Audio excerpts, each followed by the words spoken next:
why does the US suddenly care so much about Venezuela? Of course, everyone's shouting the same answer: oil, oil, oil, duh, obvious. And yes, that is part of the story.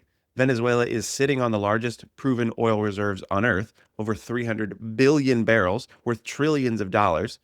But in my opinion, oil alone does not explain what just happened over the weekend. That oil is not going to get flipped on like a switch. It's not going to flood the market overnight. I believe this goes much deeper than oil, which is why this video is about money. But not just making money, it's about what Venezuela teaches us about the global monetary system, the system that decides and enforces who controls money, who gets to print money, who's forced to absorb the cost of that money printing, and who ultimately pays the price when the bill comes due. So let's get into it. Obviously, unless you're living under a rock, you know that over the weekend, the U.S. authorized operation into Venezuela that resulted in the removal of President Nicolas Maduro. Whether you want to say he was deposed, dethroned, captured, straight up kidnapped, this video is not about debating international law. But the point is very simple. The U.S. just intervened directly in Venezuela in a way we haven't seen in decades. And I'm also not making this video about Trump specifically, but it is hard to ignore the optics, the fact that less than a year into a presidency where he ran on ending decades of interventionist foreign policy, we're out here again running regime change ops in the middle of the night in oil-rich nations. So naturally, the takes are flying. Was it legal? Was it moral? Was it good for America? Bad for America? Good for Venezuela? What does it mean for Russia, China, Ukraine, Taiwan, the whole global chessboard? But as usual, what I'm interested most of all is the money angle. I'm not claiming to be a geopolitical expert, but what this channel is always about is seeing things through the lens of money. Because whether the US went into Venezuela over oil, geopolitics, sanctions, leverage, or security, or myriad of other reasons, the end result is still the same. This move reinforces US control over a global system that lets America print money and export inflation. If you didn't already know, America's biggest export isn't goods or services, it's inflation.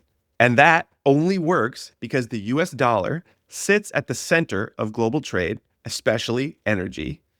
And what just happened to Venezuela shows us how valuable that system is and how aggressively it's protected. Because the system benefits the United States, no question about it.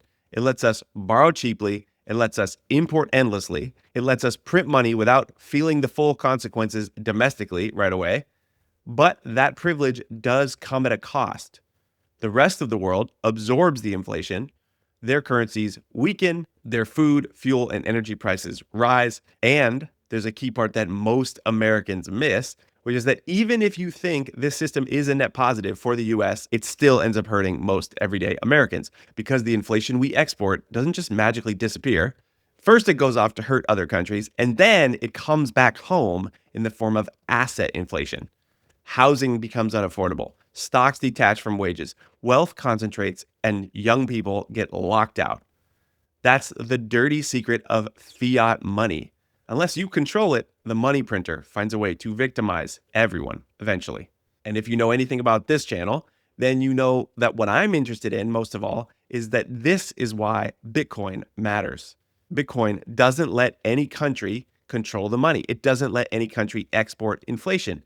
It doesn't grant reserve currency privilege. It doesn't allow money printing to be enforced through geopolitics.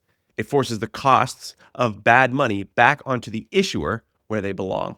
So this video is about Venezuela, but it's not just about Venezuela. It's about why the global fiat system works the way it does, why it hurts most of the world, why it still hurts Americans, and why Bitcoin is the first ever real alternative we've ever had. Quick break to let you know you're listening to The Sat Stacker Show. This is a Bitcoin show for people who think deeper about money.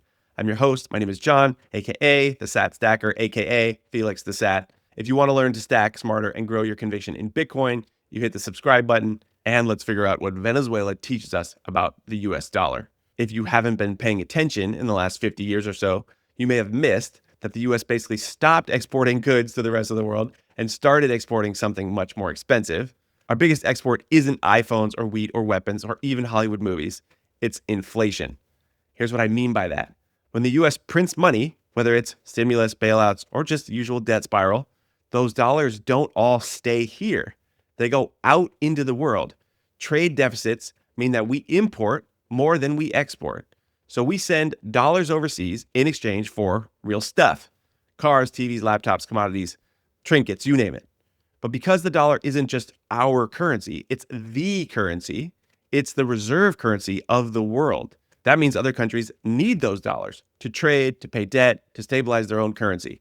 So they hold those dollars, or they buy US treasuries, or they recycle those dollars into US assets. And that's how we export inflation. If inflation essentially means too much money chasing too few goods, then guess what? If the money leaves the country, it's not chasing too much goods here. That's why we can print trillions for decades on end and expand the money supply by 35x in the last 50 odd years and still have CPI inflation that feels annoying but still seems semi-manageable. Because the real nasty inflation hits thousands of miles away. Countries like Argentina, Turkey, Pakistan, they eat it. Food prices spike, fuel prices explode, and their currencies collapse. Because the dollar is how countries trade. It's how they save. It's how they borrow.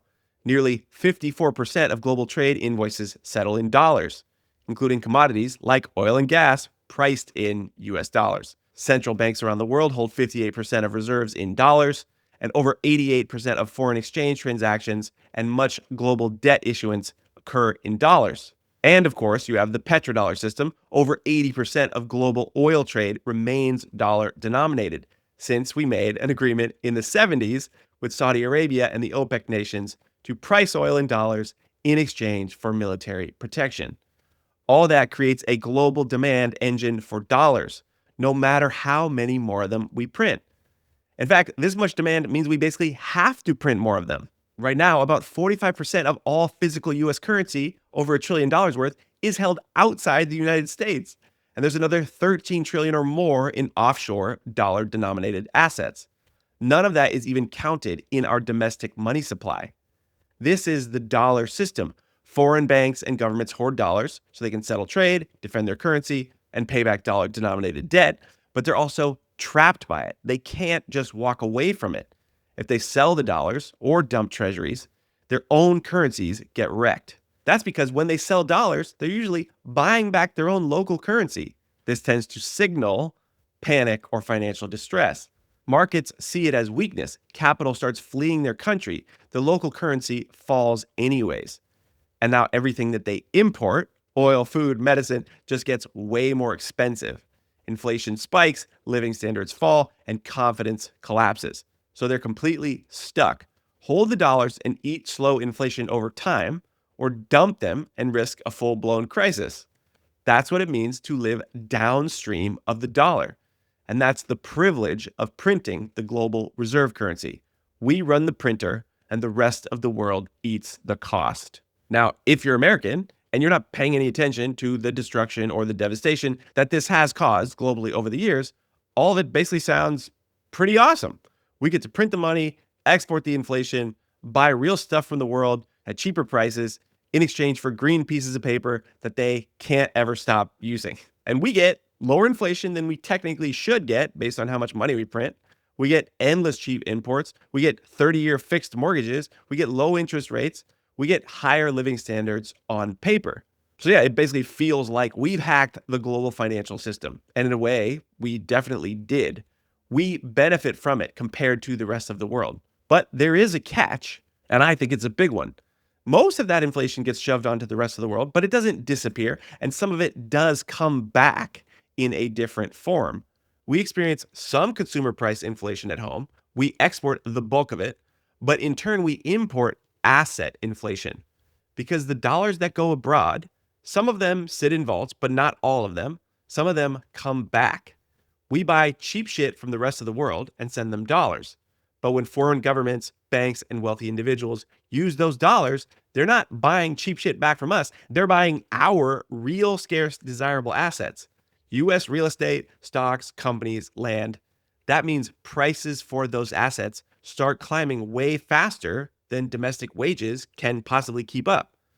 Foreigners create excess demand for dollars, but they also create excess demand for all our real assets. So now we're in this weird split economy CPI says, oh, inflation is just 2 or 3%. But houses are up hundreds of percent. College tuition is insane. Rent is unpayable. Millennials and Gen Z are wondering if they'll ever own anything because this is the silent trade off. You don't always feel it at the grocery store, but you do definitely feel it when you try to buy a house for the first time, or start a family, or build real wealth without having already been rich. So, yeah, America benefits, but it's not Main Street that benefits. As usual, it's the people closest to the money printer. It's the asset holders. It's the politicians who can spend without consequence. And everyone else gets slowly priced out of their own future, which brings us back to Venezuela. Because what just happened over the weekend in Venezuela is not just about drugs or communism or corruption or even oil. It's about where that oil sits and what system it flows through. Venezuela does have the largest proven oil reserves in the world, but they've also been under heavy US sanctions for years. They've been cut off from the dollar system, and they've been forced to explore alternative ways to trade oil outside of the traditional dollar-based channels. That makes Venezuela something very dangerous, a resource-rich country operating at the edge of US monetary dominance. So when the US steps in and says, we're going to run Venezuela temporarily, bring in US oil companies and restart production, that's not just about the oil. It's about reinforcing the global system that lets America export inflation and borrow cheaply without suffering the full consequences at home.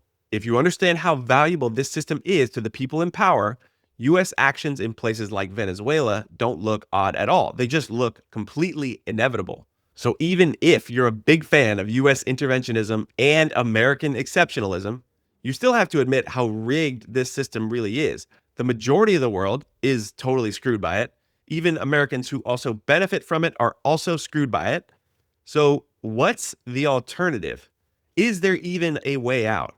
That, as always, is why Bitcoin matters. I'm not claiming Bitcoin solves every problem in the world or immediately solves this entire problem, but Bitcoin doesn't let this game continue forever.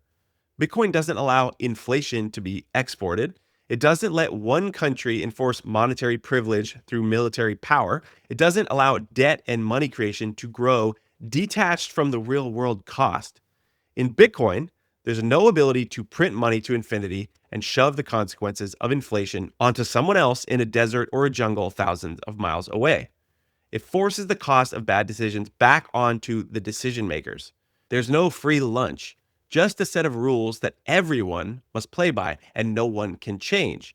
And yes, I'm aware most people will say this is complete BS. Bitcoin's not overthrowing dollar hegemony anytime soon, and most Americans probably don't even want it to. I do believe that in the long term, Bitcoin poses the first serious challenge we've ever seen to this corrupt system that benefits the few, taxes the many, and sells it all as economic stability. But the point is that even if Bitcoin doesn't become the global reserve asset or replace the dollar as the global reserve currency or anything close to that, Bitcoin still undermines the power of this system because it still gives everyone in the world the chance to opt out in a way they've never been able to before. It gives any country, any company, any family, any individual a way to transact without playing by broken rules, and most importantly, a way to store value without trusting their local government or central bank, and a way to stop being downstream of someone else's money printer, whether it's in Caracas or Washington. So, like I said, this is not just a story about oil. It's a story about money. It's a story about money, who controls it. So I hope you see how what just happened over the weekend shows how a system built on exporting inflation is protected, who it benefits, and who it quietly destroys. Bitcoin matters because it removes that privilege and forces the cost of bad money back where it belongs. You can debate the politics all you want, but the money explains everything.